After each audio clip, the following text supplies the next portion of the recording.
Aujourd'hui, je me lève et je me rends encore plus compte de ce que Dieu a fait dans ma vie. J'étais abîmée, abattue, déformée, rejetée et je n'avais aucune raison d'avoir la vie ni d'être dans la joie. Je passais mes nuits à pleurer et je l'ai rencontré.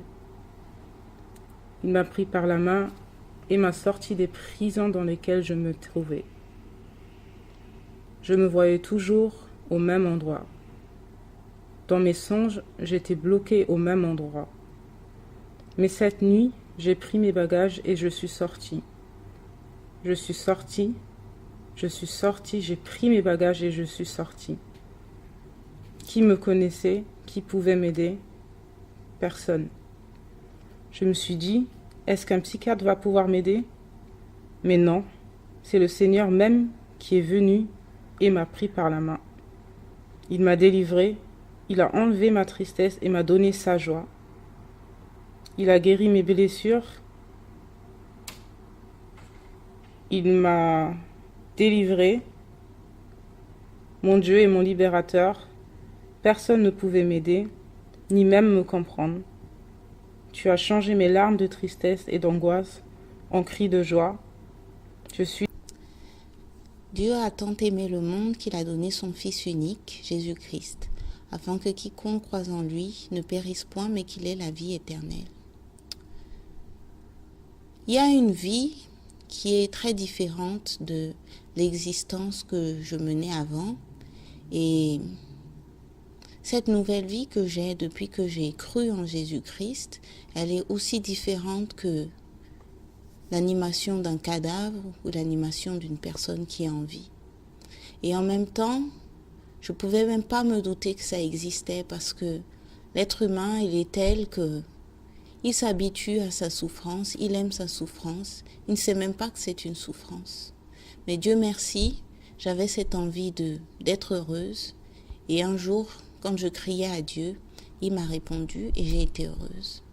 Et oui, c'est comme ça que je sais que Dieu m'a sauvée, parce que ma vie de maintenant est tellement plus agréable à vivre que l'existence que je menais avant. Pourtant, quand on me dit que quelqu'un est mort pour moi, ça me paraît complètement fou.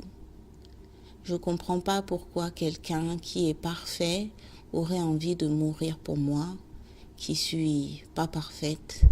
Je suis consciente de qui je suis consciente des erreurs que je fais, je suis consciente de mes limites et je ne comprends pas pourquoi quelqu'un qui est parfait voudrait mourir pour moi. Et en même temps,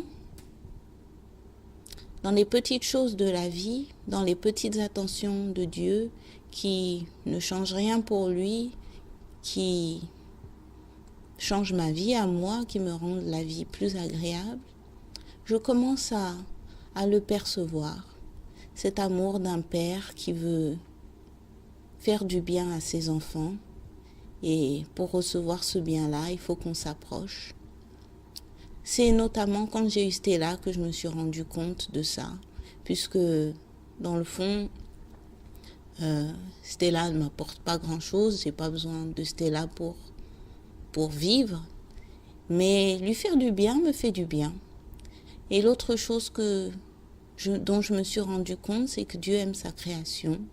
Et même si dans la période où j'ai été avec Stella, où je l'ai reçue chez moi, j'avais pas de chez moi justement, on n'a jamais manqué de rien, on n'a jamais manqué d'un endroit où dormir, on n'a jamais manqué de quelque chose pour manger, on a reçu beaucoup d'amour. Et c'est là que oui, je commence à croire, je commence à voir que Dieu m'aime et ça change tout. Parce que quand je regarde les autres êtres humains, ceux qui le connaissent, ceux qui ne le connaissent pas, je vois cette personne qui est aimée de Dieu et mon cœur est rempli de compassion pour les souffrances que les gens traversent dans le désir de combler cette soif, combler ce vide, l'envie de vivre, d'être heureux, de s'épanouir. Ça change vraiment tout d'avoir Dieu, ça change le rapport à soi-même, ça change le rapport aux autres et ça donne une nouvelle perspective à la vie.